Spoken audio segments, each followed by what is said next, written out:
Hello YouTube family, hello Jazers, be different, be unique and be exclusive. Stay away from drugs, alcohol and tobacco. Dam doi hi ka irregular view china, e le ina ma po hian ka in control thei khop mai. Ama ro chu thil pakua ka ti lo wa piang hian ka al sa hi ron chuak le china, ka mai bol te po hi aron om tan le don ti ti thina ni. Ama ro chu thil pakua ka ti ro chuanin ka al sa hi re a ka mai bol te po hi hian aron re zui veng hal nei zela ni. Voina hian pharmacist ka ni da ang le ka mimal experience atangin ka pumpi al sar ka lo en call dan ka ron share don chewa in lo pui ve ngei po in ka ring ani.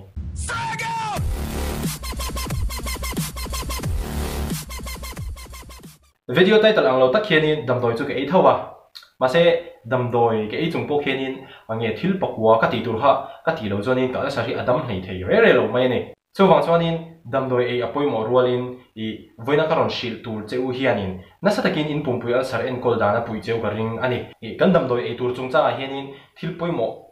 tak tak kan hriat ngai om ve ani I dam doi ei tur kha dam doi dang ne na in halem herbal drugs ne na in halem nau pai lai na ei theim nau pom lai ta na ei theim nat na enge mo bi nei ta na ei theim side effect eng ang tenge ani a dose ka ei tur hi ka tak sari zong ne na in milem pum thalo tan eng ti ei tur nge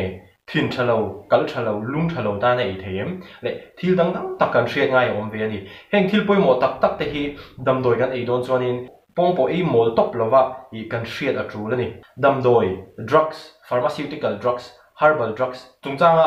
hriat tur poi mo tak tak min shil the thei tur khopa a thiam na nei le qualified te chu pharmacist te hi ani a kan dam doi ei tur chungchanga pharmacist te hi ron na chang hre ni la chu doctor in dam doi min cho ka ngai lo ka that pui lo kan ti te po hi aboin ka ring ani tin doctor ten kan nat na hi an chui chok diklang puya mo mimal din hmul na zirin kan dam doi min cho te po hi adiklang pui thin ani ma se dam doi kan ei tur dam doi mo kan nat na ni lovin dam doi chungchanga hriat tur poi mo tak tak kan hriat kim thin lo awang hian dam doi hian na a tho turang poin a thok hlei thei lo ni ber hian ka hre thin ani doctor ka ron kwal hem to nge ka beidong to pan tur ber po hre to lo ti ang to khi mizo jinga hian kan om nual le hala heng te hi dam doi chungchanga hriat tur poi mo tak tak hi kan hriat kim lo wang ani thei mai angem o te hi ka ti thina dam doi te hi hei an minga tam em lei sual pal te hi thil om ve the ni boka chuwa chuanin hei kan nat na te min diagnose kan dam na tura dam doi min choa min en kol tur hian kan medical doctor te thuka thiam na nei anom lo chu tiang chi chuan kan ei tur dam doi chungchang kim chang taka min hriu the tur hian pharmacist te thuka dam doi lama mi thiam mi anom chuang lo mani chuwang chuan doctor ten uluk taka kan nat na an diagnose nuwa dam doi min chaw nu hianin dam doi chungchanga kan hriat tur kan hriat kim theina turin pharmacist te hi ron thin a tha ani tikha karon soi zoi du ani kum sang hi pakua tang khan al sar ka nei chana doctor ina dam doi min chaw chu ka ei tho ama ro chu ka lifestyle ka uluk lo wangin dam doi ei tho maila ka al sar kha enge adam mo MMA ni aron chuak eng ol sam le MMA ni ti dang hun rei tak ka boi pha ka mai te po abol pha tuna ero in enkol dang ka thiam to effective ta ka al sar ke enkol dang chu heng te hi an ne apa khatna chu ani dam doi regular ta ka mo hun bi nein a hun ta ka nitin dam doi angai ani apa ni na chuan dam doi kan po in ril tram lutuk le koruak lutukin rei tak tak om lo tur ani dam doi kan po in kan thil le in uluk tho tur dam doi kan po in le in hun bi von uluk tho tur apa thumna chuan thil thak over lutuk thil hang over lutuk thil mom over lutuk hnem lo tur lo chu a harsa ka hrekhiam lutuk ke pon ka chak ke pon ke thin ama ro chu hnem lutuk chuan dam doi in omzia anei lo ve thei tlat apa lina chuan dam doi then kat hian al sar an thlen theya film khurangai dudu dana le dudu huna ve top lo tur ani apanga na chuan korwa laya thingpui pothum ka in hian ka al sari a chuak ji ani hemi awang hianin thingpui pothum hi ke in ngai lo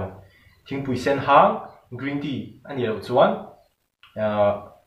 bo hu te hlang ani top thingpui pothum hi kapum hian ngai mi lo ge jon aparuk da chuan mi ngai dana chuan nge mizo ngai da nga ti don mi niang soi to hian om ve ze zewa cho khama tui in ngal na sal tuk chuan dul la kiar du te hian te thina ama ro chu ke chuanin cho kham hnoa tui tlem te tia constant de wa in chho char hian nge pum pai tinwam pum acidity level te hi ati niam ni hian ki chong ka feel thina chuwang chuanin cho e khama hianin tui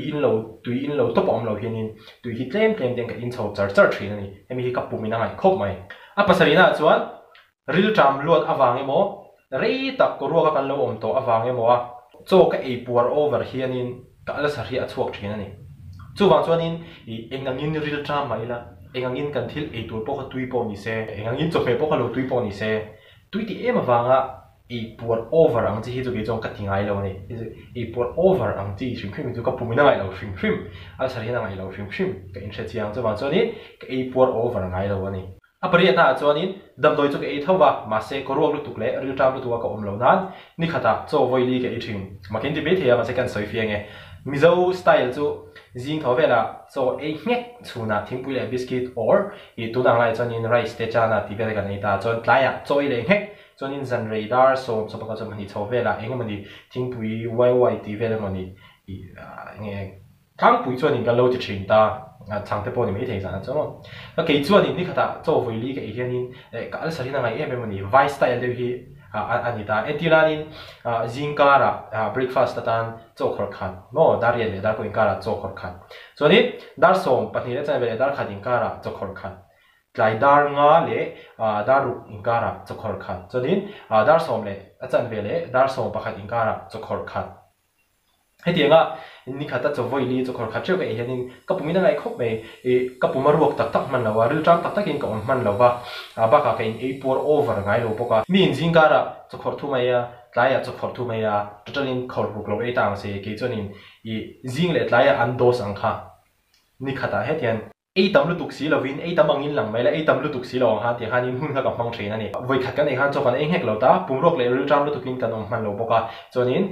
in he mangin lang big mai la I enge chohe ang ni win lang big mai la khatien kha ani mi lo ba ka chokhor khathi alian lu tuk lo hrim hrim ate lu tuk lo poka model puarna tham tok vel tu tiang tok vel e indite ni box si lo gain tu man ni box si lo tu tiang za tu tiang tiet khor khat tu tiang tiet khor chu ani ni ti tiang apakwana chuan ril tram de wa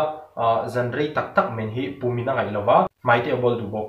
zan men rei don chuanin pumlam ven thona ngai pum thalo wanga mai bul kan ei thin kha hemi ka pum ka enkol uluk nu hianin are mak ani ti confident in ka soinam alsar effective ta ka kan enkol don chuanin damdoi kan ei pialama hianin kan lifestyle hi uluka ngai mema damdoi manga kan in enkol po in kan lifestyle in azir si lo chuanin alsar hi effective ta ka enkol hi ahra sa ve thina ni tin alsar hi athlen tu azirin ti sang om vele a chumi azir chuanin damdoi e ngai le damdoi doctorina damdoi min chote po hi adang le dei don ani enkima pantop omes ti ve khani mi lo wania in na tak diagnosa damdoi cho che u chu doctor te mo phuna nia damdoi pek chu damdoi chungchanga pharmaceutical advice pek che u chu pharmacist te mo phuna nia in thil shiat in knowledge manga uluk taka in enkol chu in mo phurna ani le amaro chu damna tak ema chu isu oma atop nan fair takin thil kan soina kanga ka thil soi te khi inti ve chonin indam ve nge nge don ka ti mi lawa tin scientific evidence po ong chuan lo thatna lai ne nga thalona lai po ne ve thawang en po ni se ka experience atangin hei in hlok pui mel takin ti kha alsar effective ta ka lo enkol dan ani wa khanin karon share ve du chewa nangni poina ilo hlok pui nge po ka be se yani khati zong kha voina video ka ti chwa thei te chu ni a video le ka ni hole theu do ni o